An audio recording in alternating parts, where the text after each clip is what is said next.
So China is, obviously a pretty complicated place, and so that's really what if there's one thing I want to sort of leave you with, it's, there's so many different fragments and trends going on internally that, just as Kenny talked about the Beijing consensus, I can't see any Beijing consensus. People are so kind of confused and contested in China itself, they're a long way, I think, from projecting any kind of moral value onto the rest of the planet.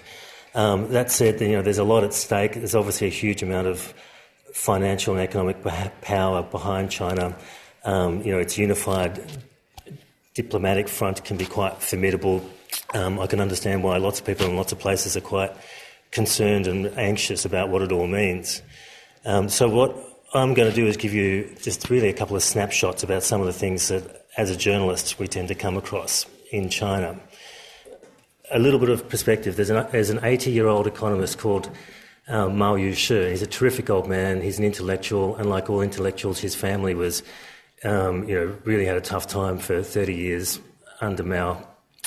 He's so independent, he refuses to take any government positions, but he's still got a very strong intellectual platform, and lots of the most prominent economists in China, and some of the best, count him as one of their core teachers. So his view is, the Communist Party today, it's a really terrible thing. But if you compare it with the Communist Party of 30, 40, 50, 60 years ago, it's almost unrecognisable. And he talked about the case. There was a vendor, a street vendor, and he was getting a really tough time in Shanghai. Such a tough time that one time he just lashed out with his knife and killed a policeman. That was last year, or perhaps even the year before. And as usual, police came and arrested him, and they sentenced him to death. But there was such an internet outpouring of understanding for this guy. Do you have any idea what it's like to be a vendor on the streets of China and have the Chengguan, they call the administrative police, hassling you, taking your card away, demanding bribes, locking you up? Of course he's going to lash out and stab someone. So in the end, they commuted his death sentence. And Mao Yu-shi, so he said to me, look, the Chinese Communist Party, has trouble even killing one person today. When I was in my early years, they'd kill 5,000 people every day. I added them up. It's about 50 million people they killed in the first 30 years of communist China. So in many ways, the Communist Party's structure is very much the same, and there are certainly some of some habits of discourse and thinking which certainly still remain, but the effect on people's lives is almost unrecognisable. So starting from the worst and working my way down, in my experience, the worst human rights problems in China are in Xinjiang. So Xinjiang has had a really rough 60 years, and the last 20 years, while the rest of China has progressed in so many ways, the same really hasn't applied in Xinjiang. I won't go into the nitty-gritty of it, except to say that if you're a Uyghur person in China, you have very little in the way of rights. There is no real justice system. There is very little transparency out there. There is no media. For almost a year, the internet was cut off after the riots last year. It's a very different regime. There are some signs that things are changing, but it's pretty bad. And Tibet really falls in the same category. Really the whole of Western China, to some extent, if it's stable, it's because, in part, of a huge military and armed police presence. We were in Tibet just 2 weeks ago, and this is around Jokhang Temple. This chap, he's free to practice his religion, sort of. At the Jokhang Temple, they've repeatedly purged the monastery, the temple leadership, replaced them with more politically reliable people. Some of the guys who lived close to this guy in Lhasa, they were saying that they no longer wear their Buddhist robes anymore because they just get harassed too often. Armed police everywhere, secret informants all over the place. It feels like a bit of a civil war atmosphere, even if there's not much in the way of violence going on. Civil society, it really doesn't exist. It's been smashed. It's a pretty grim situation. But in the rest of China, there's been a huge amount of progress, but there's also a huge amount of problems. And I think the biggest problem at the moment is the treatment of rural land. For peasants, really the only asset they have is their little 6 or 7 more of, rice paddies, in this case, rice fields, as this guy does. His name is Yu Changwu. He's up on the Russian border, way up in the far northeast. And it's probably the worst land dispute that I've ever heard about. It started about 20 years ago, where the local Fujian government appropriated about half of his village land, and the same thing happened to a whole bunch of villages across his township in Fujian. And they've been trying to get it back all this time, and the government sort of has to use ever heavier degrees of coercion to stop that from happening. And the government's excuse for appropriating the land, usually what they do is they appropriate it, give some bare compensation amount, and then sell it to a developer and make the margin, often with lots of personal kickbacks involved at the same time. In this case, there hasn't actually been any development. The joint venture partner, if it exists, hasn't been seen in the place for 15 years. And so what happened was the local governments literally run it like a feudal system, where land has been transferred into the private family accounts of the officials in the government, and these peasants are forced to rent it back from them. Really extraordinary feudal stuff that I really didn't know still went on in liberated China.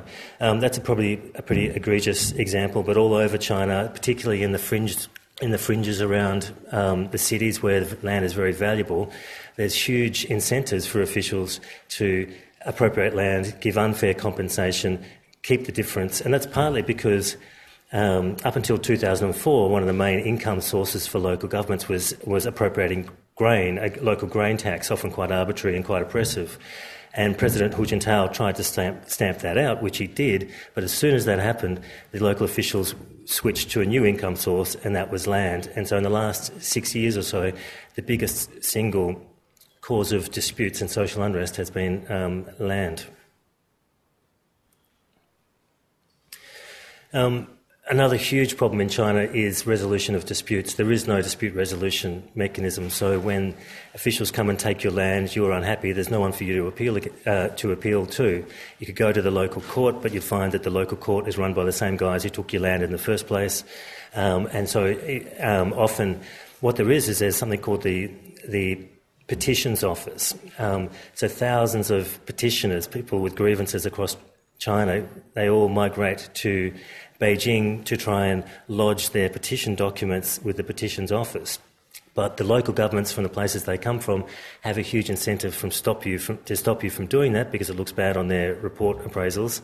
And the Beijing police also have an incentive for preventing you from doing that, because they don't want this huge kind of mass of potential social unrest hanging around in Beijing. And so the cycle of ever-increasing oppression to stop people from appealing for justice is a real problem in itself.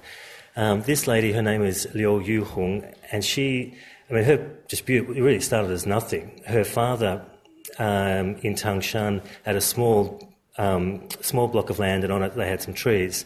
And the local government came and chopped down some of those trees to develop one corner of the land, and they wanted some compensation. It's only going to be a few thousand yuan. Of course, it didn't happen. They went to the courts. That was no good. So her parents went to Beijing. They got beaten up, arrested, detained, and they kept on going back and back and back. And there's also a cultural face issue. Once you start a fight in China, it's very difficult to back down. And so Liu Yuhong started to petition on behalf of her parents when her parents were in a rehabilitation through labour detention centre. She went to Beijing. She got caught up in the same cycle of state violence. This place she's at now is called one of the black jails in China. It's totally extra legal. There's nothing in the Chinese law that says you can kidnap a petitioner and lock them in a black jail. She was treated to horrific abuses, as lots of people are, because it exists, partly because it exists outside of any legal system. And she had a forced miscarriage in that black jail there. All kinds of, she didn't eat for 7 days. Really, really, really shabby stuff, and in and out of detention centres all the time. But there comes a point when people like this, they feel they've got nothing to lose. So she put up her story on the internet. That's how we found her. And after our story, it's often a very difficult question. Will our stories make the situation better or worse? It sort of works both ways. It attracts attention, but it also provides some degree of protection, because now the local government knows that whatever they do to her ends up in Age newspaper, a few days later and reflects badly on them. But the justice system is a real problem in China. Church groups is another very interesting area. There's a huge outbreak of Christianity in China, and there always was kind of latent communities of Christians from the missionary years from 100 years ago. But lately, particularly in the last 10 or 20 years, these networks of what's called house churches, Protestant house churches, have sprung up all over China. Now, in China, you're free to practice your religion except when you're not. And religion is usually, it's officially conducted through officially approved churches, monasteries, mosques, etc. But these house churches, they're literally spontaneous. They grow up. This church here in Shouwang is Beijing's largest house church. It's no longer a house church. It's about a congregation of more than 1,000 people. And the end of last year, there was one of these periodic purges because if there's anything the Communist Party is afraid of, it's organisations.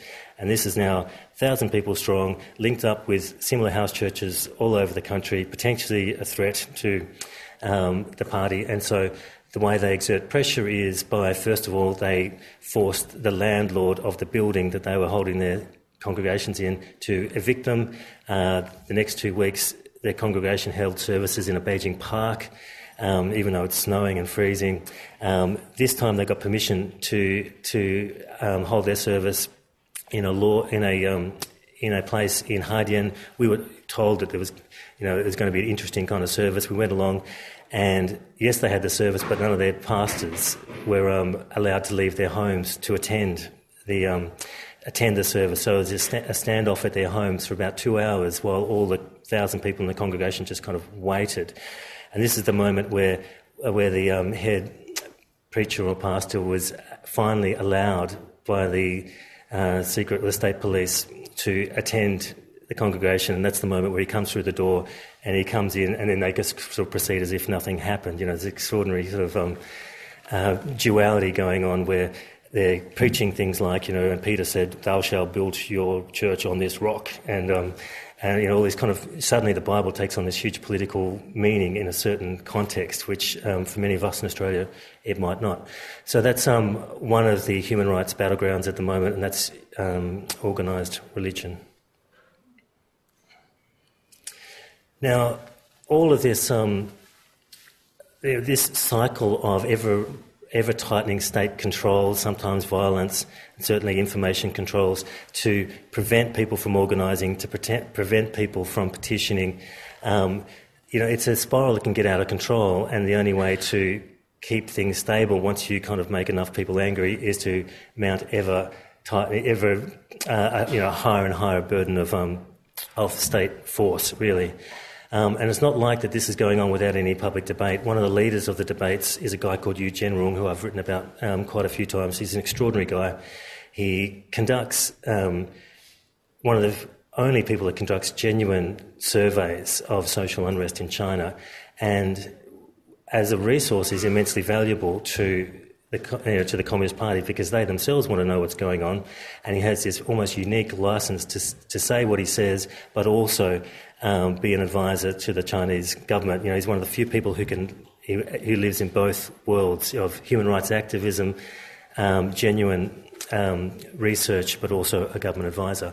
And in the last 6 months in particular, he's given us a series of progressively more alarmist speeches about the situation this is producing in China. That if this cycle is not broken, then there will be a social crisis in China. And Butta is the word that Hu Jintao himself used. It's a colloquial expression which means really stability, or don't rock the boat. And when Hu Jintao uttered those words at a major address at the end of 2008, anybody who's in the human rights world in China just thought, well, that's a bad sign. The next year the focus is going to be on stability, and that means that people's rights are going to be trampled over. And in many ways that was the story of 2009.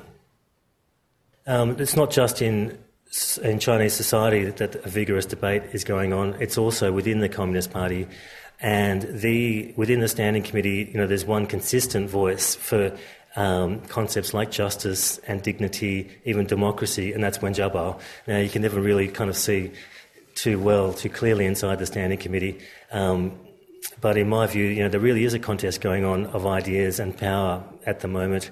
There are some people who, even if the starting point is simply preserving the Communist Party's hold on power, there's very different interpretations on the best way to do that. Some people say, like Yu Zhenrong and Wen Jiabao, you need to have outlets for dispute resolution. You need to have more transparency to stop corruption getting out of hand, to prevent the worst acts of oppression, in order to keep the people on side and have a more a happier relationship with the people. And there are others who are much more hardliners who, sometimes it's their own bureaucratic vested interest they're looking after. If you're a security official, maybe you don't have an interest in really diffusing some of these social problems, because every time there is problems, you get more funding, you get more power. That's certainly been the case often in Tibet and Xinjiang, certainly within the PLA and some of the security apparatuses. And they have their representatives inside the Standing Committee as well. And also I would add that within the Chinese leadership there are probably people who are more corrupt than others, and the people who are at the crony end of the spectrum have more of an interest in preventing transparency and avenues of accountability. So I personally believe there's a massive contest going on within the party itself, as well as out in broader Chinese society. Now, one of the other hot topics is labour rights, and I would argue this is one of the most optimistic areas of interest. There's no question that there's been a lot of problems with labour rights in China. Some people, such as the public intellectual Qin Hui, say, in fact, that's been China's key economic advantage. The fact that you don't have to pay your workers anything, you don't have to worry about safety standards, means you can export for cheaper and sort of dominate the world. Now, that's a bit overdone. Qin Hui is a terrific intellectual, but he's also kind of, deliberately provocative. And actually, this problem is partly sorting itself out. Wages have been increasing hugely, and that's not because the government has made them increase. It's because China's running out of cheap labour. Employers have to compete to attract workers now, and that is sort of creating a sense of entitlement that wasn't there before. Now, I'm just going to switch to a 30-second video from, it's another way of looking at Xinjiang. Me and my assistant, we caught a train from Henan province in central China to Xinjiang with 2,000 cotton pickers, and they go out every year. So they go on this train, and it's horrendous conditions, jammed like sardines onto this train. But each year it's a little bit better than the year before. And now in their village in Henan, last year they had 16 different cotton managers coming, trying to compete for their labour and saying, look, we've built a nice dormitory for you, we're going to give you slightly better wages. And the point is, for these people, it's the flip side of Xinjiang, that China is suddenly a nation of choice where they didn't have any before. They've got money to send their kids to get educated, to travel, and to choose their employers. And this is just, I thought it summed it up a little bit.